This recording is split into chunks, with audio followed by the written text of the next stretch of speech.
धृतराष्ट्राच्या राज्यसभेत द्रौपदीची विटंबना होत असताना दुर्योधन दुशासन कर्ण ही मंडळी ज्याप्रमाणे कुत्सित हास्य करीत होती, तसंच हास्य शरद पवार ज्यावेळी मूळ पवार आणि बाहेरचे पवार हा मुद्दा मांडताना त्यांच्या अवतीभोवती वसलेले त्यांचे भाट करीत होते, असं महिला वर्गात बोललं जाऊ लागलं आहे.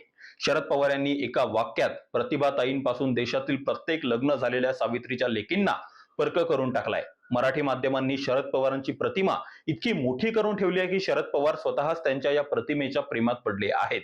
शरद पवार पुरोगामी आहेत, स्त्री पुरुष समानतेचे खंदे पुरस्कर्ते आहेत, महिला आरक्षणात त्यांचा सिंहाचा वाटा आहे असं मराठी माध्यमात बसवलं जातं. परंतु स्त्री पुरुष जाऊ देत, त्यांना लेखीमध्ये आणि फुलेमध्ये सुद्धा समानता दाखवता आली नाही.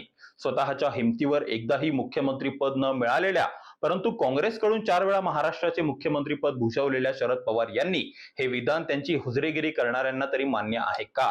शरद पवार यांनी जातीच्या राजकारणाची सुरुवात केली, 2 समाजांमध्ये फूट पाडण्याचा प्रयत्न केला, महाराष्ट्रातील कित्येक घराणी फोडली. राजकारणासाठी हे सर्व क्षम्य असले तरी स्वतःच्या कुटुंबातील सुनेला 40 वर्षानंतरही परक करणं कितपत योग्य आहे? कुटुंब प्रमुख म्हणून त्यांनी निवडणूक आणि कुटुंब वेगळं ठेवायला पाहिजे होतं, परंतु आधीच फुटलेल्या कुटुंबात अशी विधानं करून कुटुंबातील दरी पवार आणखी वाढवत आहे.